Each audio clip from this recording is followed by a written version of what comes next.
Vitor Roque baru bermain 310 menit untuk Barcelona musim ini, dan belum bermain sejak 13 April.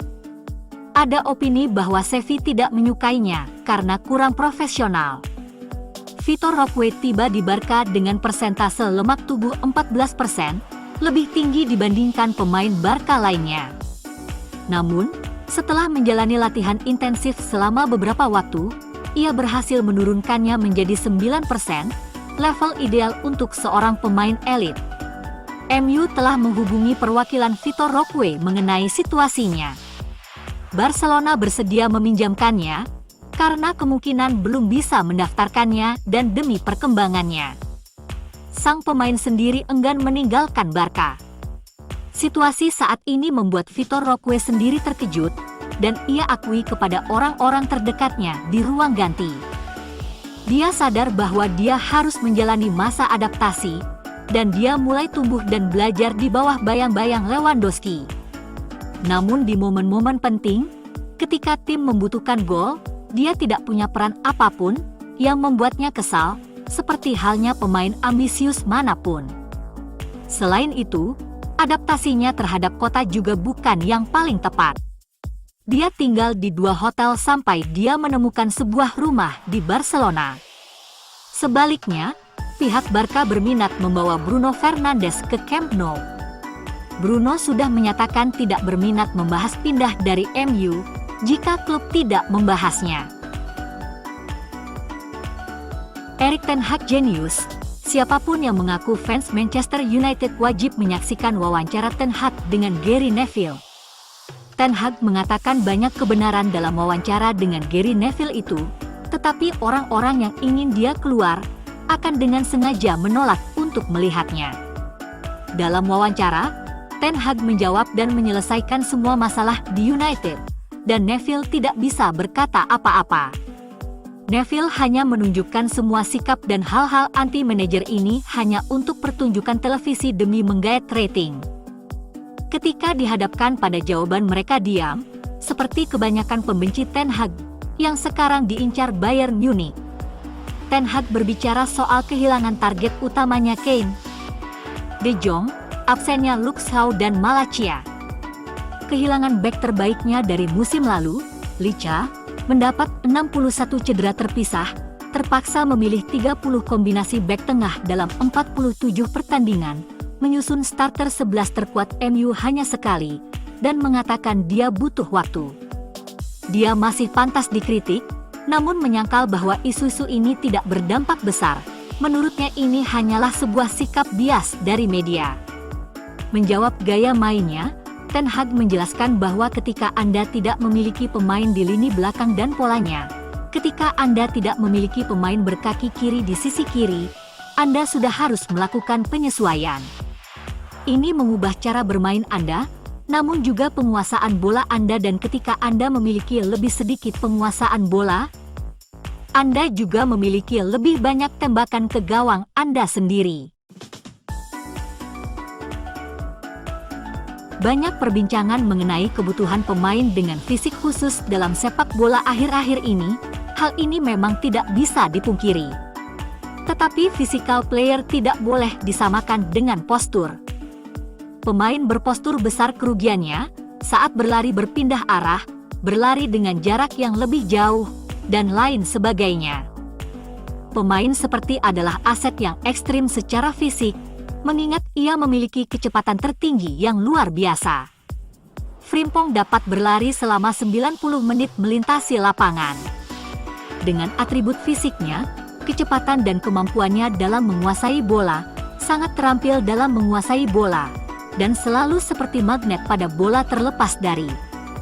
Apakah dia memilikinya atau sedang mengejarnya, dia akan selalu berkontribusi. Tentu saja tidak berarti bahwa dia adalah pilihan terbaik yang ada. Hal itu tentu saja bisa diperdebatkan. Namun kekhawatiran terhadap dirinya, selama karirnya belum pernah bermain sebagai bek kanan di formasi 4 bek. Ini ketakutan yang salah kaprah. Pemain lain dalam cetakan yang sama adalah W.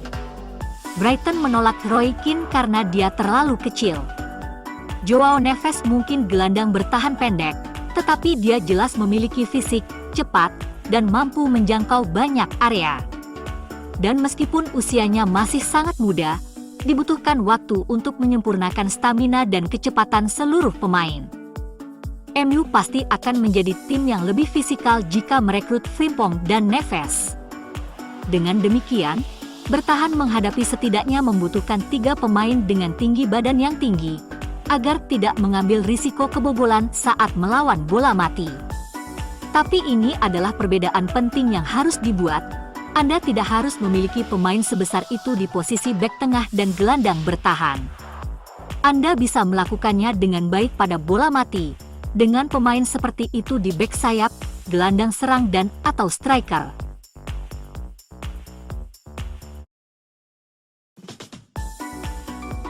Pembaruan tentang posisi Financial Fair Play atau FFP Manchester United. Financial Fair Play adalah regulasi yang mengatur sistem pengelolaan finansial klub sepak bola di Eropa, di mana klub pelanggar akan dikenakan sanksi yang cukup berat hingga pencabutan lisensi. Seberapa besar kemampuan belanja MUF dipengaruhi oleh posisi mana klub finish di Premier League?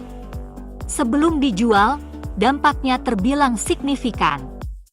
Berikut adalah perkiraan yang sangat kasar, namun ini menunjukkan berapa banyak yang bisa dibelanjakan klub sebelum penjualan pemain. Bagian terakhir adalah yang paling penting, karena dengan penjualan pemain, kemampuan klub untuk membelanjakan uangnya berdasarkan peraturan FFP meningkat secara signifikan. Mungkin mengejutkan bahwa MU bisa menghabiskan lebih banyak uang jika gagal tampil di kompetisi Eropa. Tanpa bermain di Eropa, MU tidak harus mematuhi peraturan UEFA. Dengan menjual Sancho dan Greenwood saja, dengan harga total 40 juta pound, sudah meningkatkan kemampuan MU untuk menghabiskan banyak uang di musim panas ini. Berdasarkan aturan FFP, dampak laba bersih dari penjualan tersebut adalah 23,6 juta tambah 23,9 juta, hasilnya 47,5 juta. Biaya untuk merekrut pemain dengan harga 100 juta hingga kontrak 5 tahun 200.000 per minggu adalah 30 juta per tahun, jadi dengan dapat meningkatkan laba sebesar 47,5 juta, Ten Hag dapat merekrut pemain dengan harga 150 juta sebagai tambahan dari apa yang ditetapkan pada grafik. Jika salah satu dari Maguire atau Lindelof terjual, maka 80 juta lainnya dapat MU belanjakan musim panas ini, berdasarkan aturan FFP.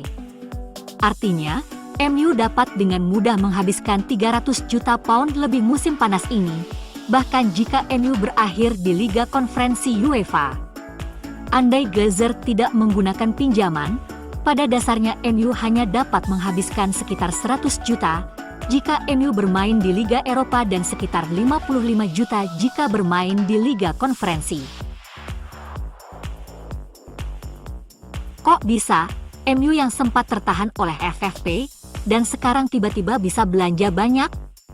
Gambar ini menjelaskannya, FFP diukur selama periode 3 tahun, dan MU mengalami kerugian 149,6 juta pound pada 2021-2022. Besarnya utang bertambah pesat sejak dinominasikan dalam USD, dan pound sterling merosot versus USD pada musim itu. Glazer memecat 2 manajer, memiliki skuad yang sangat mahal dengan Ronaldo, DDG dan semua gaji besar lainnya. MU mengalami kerugian 105 juta pound selama periode 3 tahun berdasarkan aturan FFP. Meski masih mendapatkan sedikit keringanan akibat COVID mulai 2021-2022 dan pengeluaran tertentu tidak dihitung. Ini artinya 72,5 juta dari 149,6 juta kerugian pada 2021-2022 dihitung dari 105 juta kerugian yang diperbolehkan musim ini. Musim lalu, MU membuat keuntungan 19 juta menuju batas 105 juta. Artinya MU harus mengakhiri musim ini dengan total kerugian minus 72,5 tambah 19 kurangi 25. Yakni 78,5 M selama periode pengukuran 3 tahun. Alasan MU dapat membelanjakan begitu banyak uang berdasarkan peraturan FFP musim panas ini adalah karena untuk musim depan, tahun pertama akan mendapat untung 19 juta, dan tahun kedua rugi 25 juta, artinya di tahun ketiga, yaitu musim depan, bisa mendapat untung 105 kurangi 25 tambah 19 yakni 99 juta. Cukup besar untuk menggaet pemain bintang. Borussia Dortmund sedang menjajaki kemungkinan kesepakatan pinjaman kedua untuk Jadon Sancho, termasuk kewajiban untuk membeli. Pembicaraan antar klub akan segera dilakukan. Sancho ingin bertahan di Dortmund. Jadon Sancho tidak ingin kembali ke MU, terlepas dari apakah Erik ten Hag tetap menjadi manajer atau tidak. Sementara itu, Manchester United sangat memantau situasi Chris Rick yang berusia 16 tahun dari Sunderland, karena pembicaraan mengenai kontrak kini terhenti. Pemain saat ini memiliki perjanjian beasiswa 2 tahun yang akan berakhir pada Juni 2025. United mencoba mengontraknya di masa lalu tetapi sang pemain tidak ingin pindah dari Sunderland. Beberapa klub papan atas Liga Premier tertarik, namun minat United adalah yang paling kuat, dan sepertinya mereka kemungkinan besar akan mendapatkan tanda tangannya musim panas ini, jika Sunderland tidak dapat mencapai kesepakatan.